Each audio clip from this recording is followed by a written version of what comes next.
한국우수 전래동화 55 사랑과 감동을 안겨주는 이야기 연호랑과 새우녀.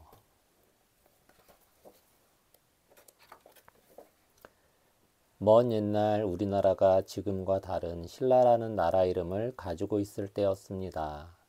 신라의 8번째 임금인 아달라 이사금 때에 동해 바닷가에 연호랑과 새우녀라는 젊은 부부가 살고 있었어요. 부부는 금실이 좋기로 소문날 정도로 사이가 좋았어요. 금실, 부부 사이의 사랑. 남편인 연호랑은 부지런한 어부였어요. 아침 일찍 바다로 나가 고기도 잡고 조개도 캐며 열심히 일했답니다. 아내인 새우녀는 낮에는 밭을 일구고 밤에는 길쌈을 했지요. 길쌈, 천을 짜 내기까지의 모든 손으로 하는 일. 새우녀의 길쌈 솜씨는 아주 좋아서 동네 아주머니들이 무척이나 부러워했어요. 새우녀가 짠 배는 어쩜 그렇게 고울까? 길쌈 솜씨가 보통 꼼꼼한 게 아니라고. 어느 날이었습니다. 연호랑은 여느 때와 같이 고기를 잡으러 바다로 나갔어요. 옳지, 저기 거북처럼 생긴 바위 근처가 좋겠군. 저기서 낚시를 하면 고기가 많이 잡힐 거야. 연호랑은 신발을 벗어놓은 뒤 거북처럼 생긴 바위 위에 앉아 낚시를 했어요. 그런데 한낮이 될 때까지 고기를 한 마리도 잡지 못했어요.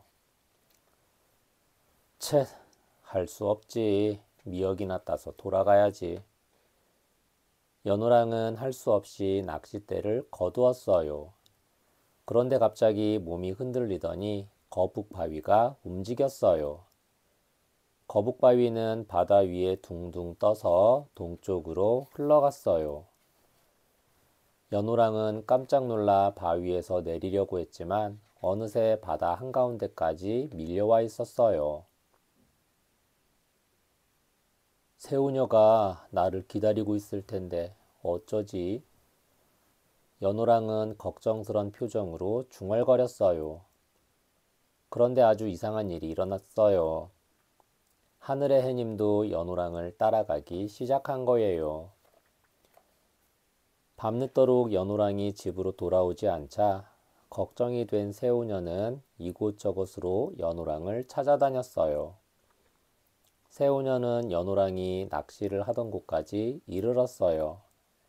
그런데 연호랑의 신발만 바위 위에 가지런히 놓여 있는 것이 아니겠어요?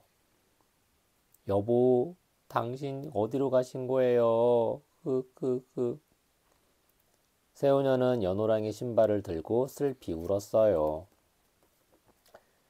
그때 바닷물이 출렁출렁 일더니 거북바위 하나가 슬그머니 물 위로 떠올랐어요. 남편에게 데려다 줄지도 몰라. 새우녀는 연호랑의 신발 옆에 자신의 신발을 벗어놓고 거북바위 위에 올라 앉았어요. 그러자 거북바위가 둥실둥실 동쪽으로 흘러가기 시작했어요. 이상하게도 밤하늘을 비추던 달림도 새우녀를 따라 움직였답니다. 한편 연호랑을 태운 거북바위는 오래오래 흘러가더니 어느 섬에 우뚝 멈추었어요. 섬 사람들이 연호랑을 보고 웅성웅성 몰려왔어요. 바다를 건너왔다지 뭐야? 거친 바다를 건넌 걸 보면 아주 용감한 사람인가 봐. 저 사람을 우리의 임금님으로 모시자. 섬 사람들은 연호랑을 높이 떠받들었어요. 떠받들다, 공경하여 섬기다. 우리의 임금님이 되어주세요.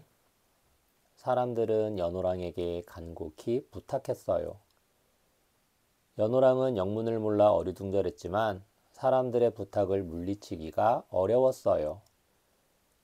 할 수 없이 연호랑은 섬의 임금님이 되었어요. 연호랑은 사람들에게 일을 가르치며 나라를 잘 다스렸어요. 그렇지만 늘 새우녀를 그리워하며 잊지 못했답니다.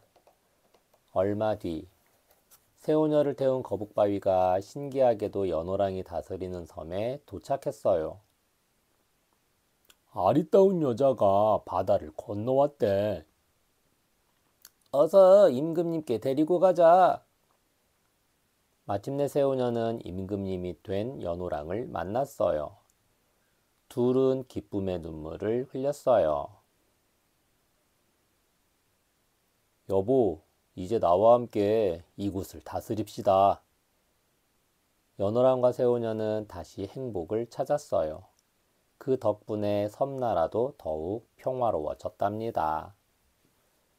새우녀는 여자들에게 배짜는 기술을 가르쳐주며 연호랑과 함께 나라를 평화롭게 다스렸어요. 그런데 연호랑과 새우녀가 떠난 신라에서는 이상한 일들이 벌어지기 시작했어요. 해와 달이 빛을 잃어 나라가 어두컴컴해지더니 여우들이 이곳저곳 나타나 사람들을 놀라게 했어요. 또 여기저기서 도둑대가 들끓어 사람들은 못 살겠다고 아우성을 쳤어요. 아우성, 여럿이 한꺼번에 기세를 올려 악을 쓰며 지르는 소리나 모양. 신라의 임금인 아달라 이사금은 깊은 고민에 빠졌어요. 하루가 멀다 하고 나라에 괴상한 일이 벌어지다니. 어느 날 신하들이 그 이유를 알아보고 임금에게 아뢰었어요. 나라에 이상한 일이 일어나는 것은 동해안에 살던 연호랑과 새우녀가 사라졌기 때문이랍니다. 해와 달이 두 사람을 따라가 우리 나라의 해와 달이 빛을 잃었다고 합니다. 아달라 이사금은 연호랑에게 사신을 보냈어요. 사신, 임금님의 심부름으로 남의 나라에 가는 신하. 그대 부부가 떠난 뒤 해와 달이 사라지고 이상한 일들이 자꾸 생기니 하루속히 돌아와 주시오.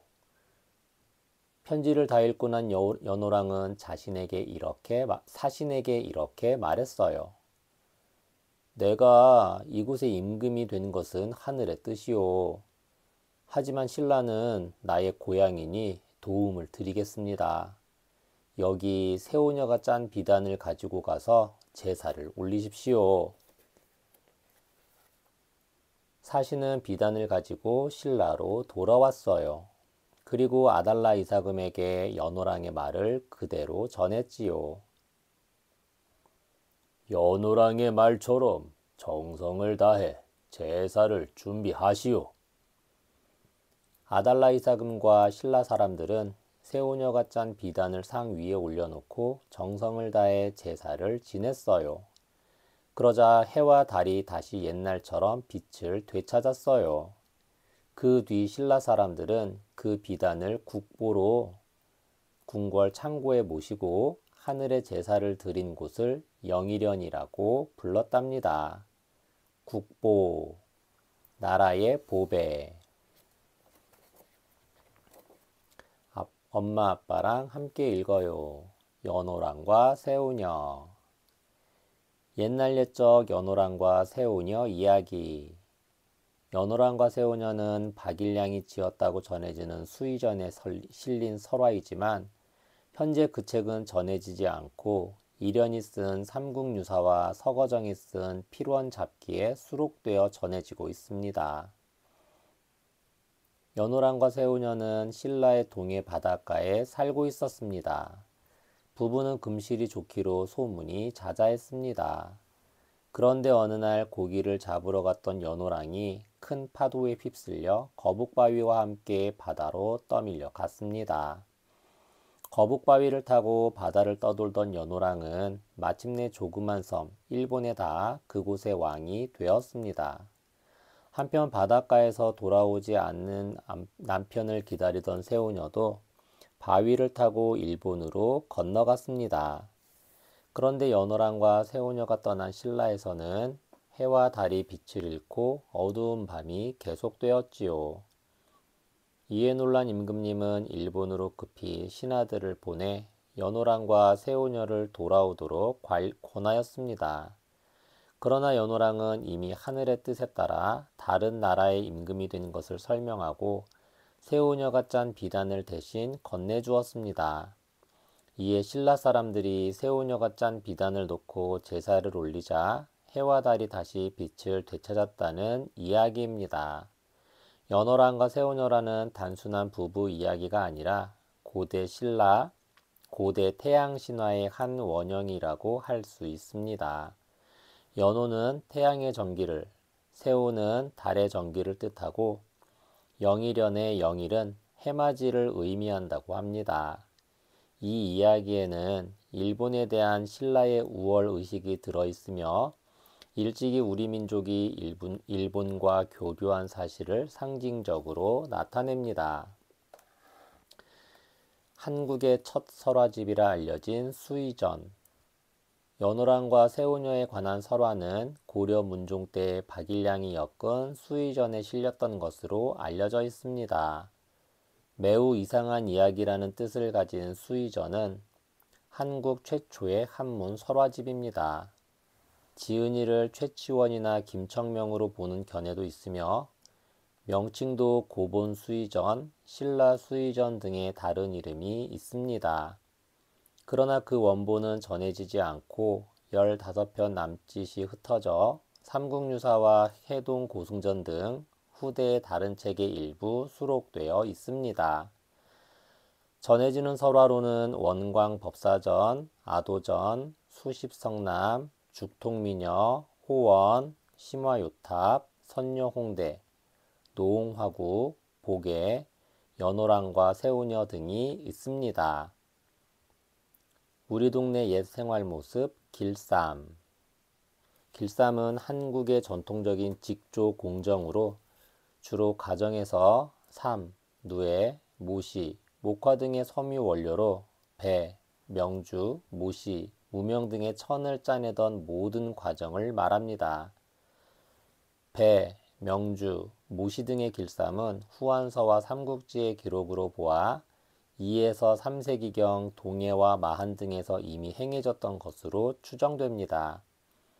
삼국시대에는 관용 직조소까지 설치되어 배뿐만 아니라 고급 비단까지 만들었습니다. 길쌈의 직조 과정은 고려와 조선을 거치며 더욱 발전하였습니다. 무명길쌈은 고려 말 문익점이 중국에서 목화씨를 들여온 이후 목화가 생산되면서부터 시작되어 배, 명, 모시 등의 옷감과 함께 인기를 얻었습니다.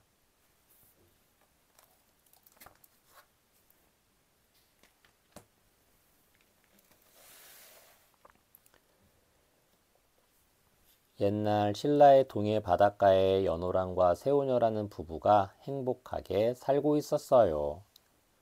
어느 날 바다로 고기를 잡으러 간 연호랑이 집으로 돌아오지 않았어요. 연호랑이 낚시를 하려고 올라선 거북바위가 저절로 둥둥 떠서 동쪽을 향해 흘러갔기 때문이었답니다. 이상한 건 그뿐만이 아니었어요. 하늘에서 빛나던 해님도 연호랑을 따라 움직이기 시작했답니다. 연호랑은 작은 섬나라에 도착했어요. 섬 사람들은 연호랑에게 자신들의 왕이 되어달라고 부탁했지요. 연호랑은 왕이 되어 나라를 잘 다스렸지만 세오녀를 늘 그리워했답니다. 연호랑을 찾으러 바닷가로 나간 세오녀도 바위를 타고 동쪽으로 흘러가기 시작하자 달림도 세오녀를 따라 움직이기 시작했어요. 연호랑과 세오녀는 어디로 갔을까요? 그리고 해와 달이 사라진 신라에서는 무슨 일이 일어났을까요? 퀴즈 1. 연호랑과 세오녀를 섬으로 데려가는 것은 무엇인가요? 2. 연호랑과 세오녀는 섬에서 무엇이 되었나요? 3. 해와 달이 없어지자 신라의 이사금은 어떻게 했나요? 4. 연호랑이 신라의 사신에게 준 것은 무엇인가요?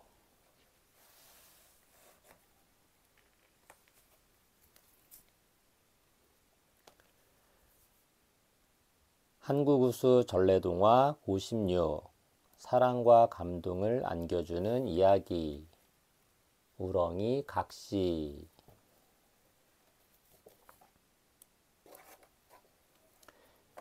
옛날 어느 시골 마을에 한 젊은이가 농사를 지으며 살고 있었어요.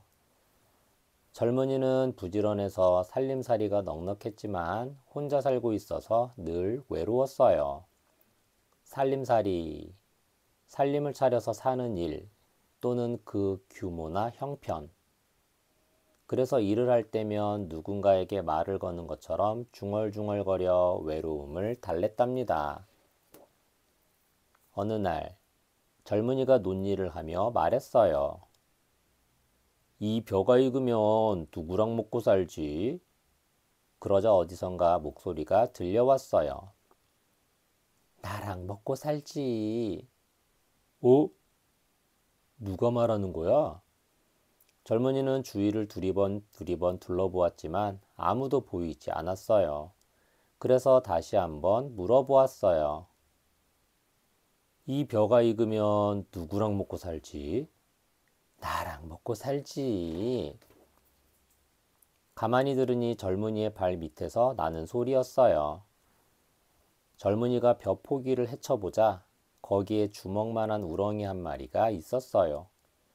우렁이는 젊은이를 보자 부끄러운 듯 껍데기 속으로 쏙 들어가 버렸어요. 참 이상한 우렁이네. 데려다 길러볼까? 젊은이는 우렁이를 집으로 가지고 가서 물 항아리 속에 넣어두었어요. 다음 날 젊은이는 새벽같이 일어나 논에 나가 일을 했어요. 그러고는 저녁 늦게나 되어서야 집으로 터덜터덜 돌아왔지요. 아이고 배고파 죽겠네. 언제 밥을 지어 먹지? 그런데 젊은이는 방문을 열다가 깜짝 놀라 소리쳤어요. 아니, 이게 어찌 된 일이야? 글쎄 방 안에 맛있는 음식들이 한상 가득 차려져 있는 것이 아니겠어요? 젊은이는 기분이 이상했지만 배가 고파서 허겁지겁 음식을 먹었어요. 아, 잘 먹었다. 그런데 누가 밥을 지어놨을까?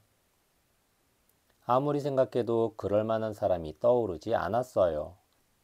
그런데 다음 날에도 또 그 다음 날에도 항상 밥상이 차려져 있는 것이었어요. 거참 이상하네. 누가 밥을 지어놓는 걸까? 젊은이는 궁금해서 견딜 수가 없었어요. 그래서 젊은이는 꾀를 내었어요. 하루는 일하러 가는 척하고 집을 나서다가 다시 집으로 뛰어들어가 숨었지요. 벽 뒤에 숨어 잠시 집안과 마당을 살피고 있을 때였어요. 아니, 저게 뭐야? 부엌에서 하얀 연기가 뭉게뭉게 새어나오고 있었어요. 젊은이는 살금살금 부엌으로 가서 문을 살짝 열고 안을 들여다 보았어요. 하얀 연기는 우렁이를 넣어둔 물 항아리에서 나오고 있었어요.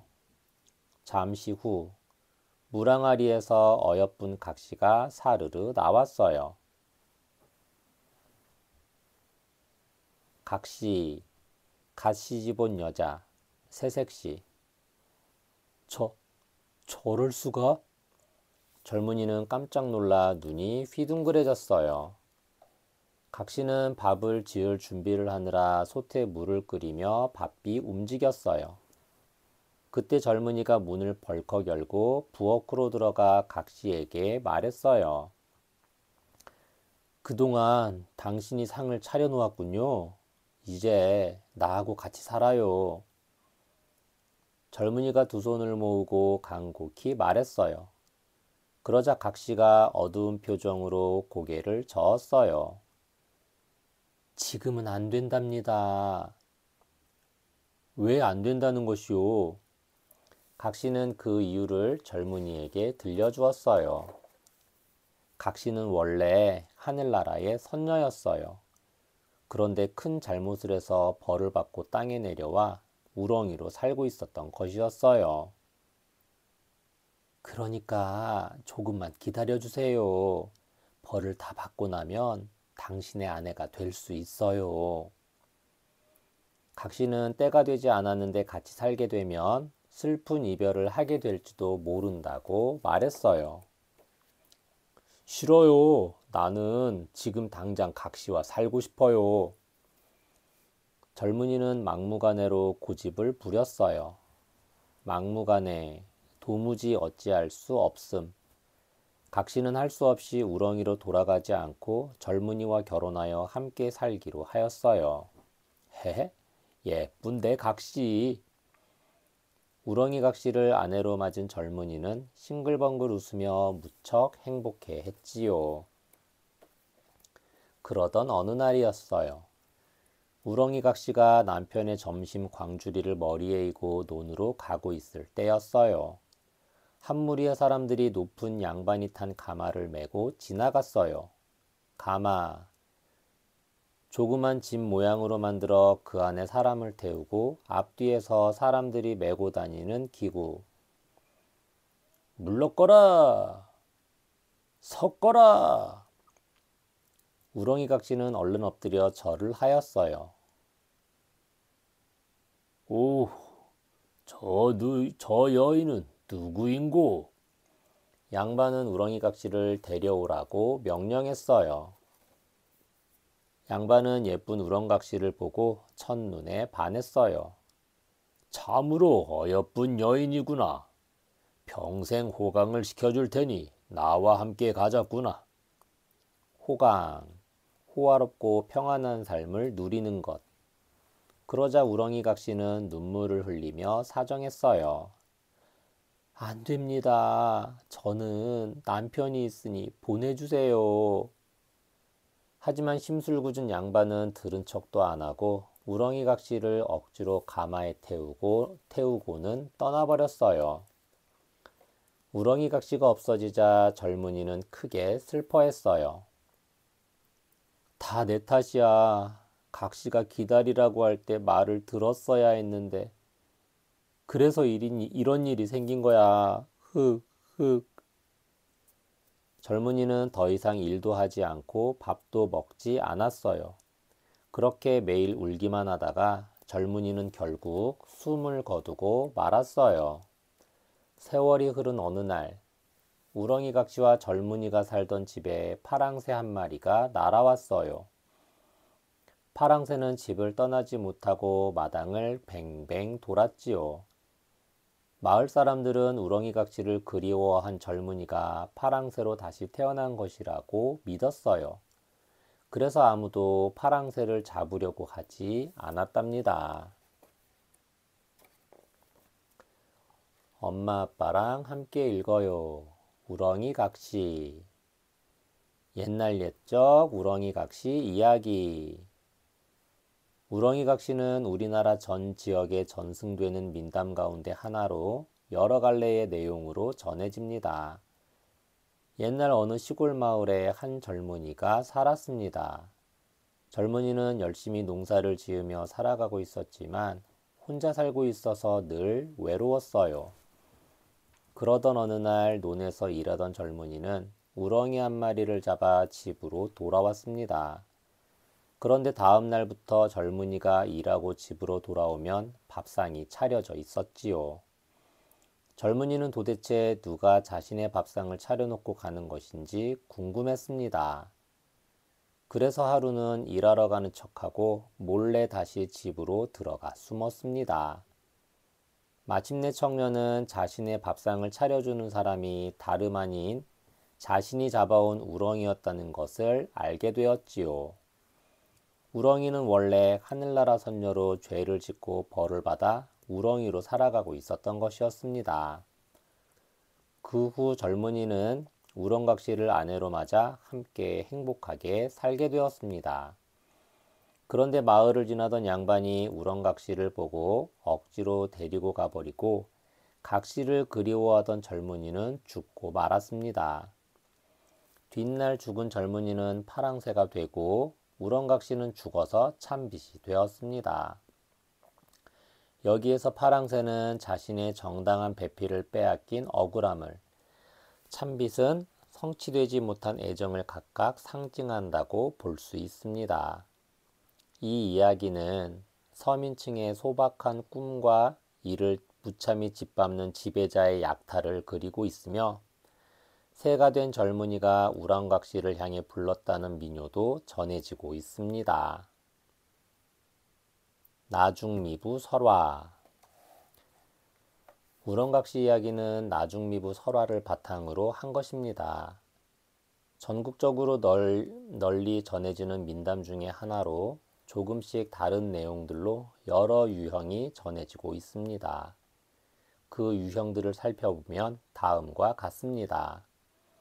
납치당한 우렁각시가 남편을 그리워하다 참빗이 되었고 남편 역시 우렁각시를 그리워하다 파랑새가 되었다는 설. 우렁각시를 잃은 청년이 혼자 쓸쓸하게 살다 다른 여자와 결혼한다는 설은 비극적인 결말을 그리고 있는 이야기들입니다. 그러나 젊은이가 우렁각시를 빼앗은 관리를 물리치고 각시를 되찾아 올 뿐만 아니라 벼슬까지 하였다는 행복한 결말의 이야기도 있습니다. 이 밖에 우렁각시가 완전한 사람이 될 수 없어서 불행했다는 내용과 시어머니가 우렁이를 거름통에 버려서 우렁각시가 죽게 되었다는 내용의 이야기도 있습니다. 우리네 옛 생활 모습, 가마. 가마는 사람을 실어 나르던 운반용 도구로 교통수단이 발달하지 못한 옛날에 많이 쓰였습니다. 본체는 자그마한 집 모양으로 사람이 들어가 앉을 수 있게 만들었으며 그 밑에 붙은 가마채를 앞뒤에서 두 사람 또는 네 사람이 손으로 들거나 멜빵에 걸어 메고 운반하였습니다. 초원이라 하여 외바퀴 수레를 달아 굴러가게 만든 가마도 있었으며 사인교는 민간에서 혼례 때 신부를 태우던 가마였습니다. 또 음식이나 물건 등을 운반하는 가마도 있었다고 합니다.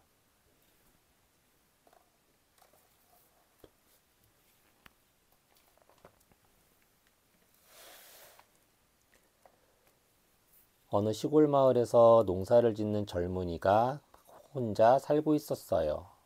젊은이는 일을 할 때마다 중얼중얼 혼잣말을 하는 버릇이 있었어요. 어느 날 젊은이가 이 벼가 익으면 누구랑 먹고 살지? 라고 중얼거리자 누군가가 나랑 먹고 살지 라고 대답하는 거예요. 그건 바로 논두렁에서 사는 우렁이였어요. 우렁이가 말을 하다니 정말 신기한 일이었지요. 젊은이는 우렁이를 가지고 집으로 돌아와 물 항아리 속에 넣어 주었답니다. 그런데 우렁이를 집으로 데려간 다음 날부터 아주 이상한 일이 벌어졌어요. 젊은이가 논에 일하러 나간 사이 누군가가 맛있는 밥을 차려놓는 거예요. 젊은이는 도대체 집에서 무슨 일이 벌어지는지 알아보려고 일하러 가는 척 집을 나와서는 다시 집으로 살금살금 들어가 가만히 살펴보았지요. 과연 젊은이는 집에서 무엇을 보았을까요? 퀴즈 1. 젊은이의 말을 따라한 것은 무엇이었나요? 2. 맛있는 밥을 차려놓은 건 누구였나요?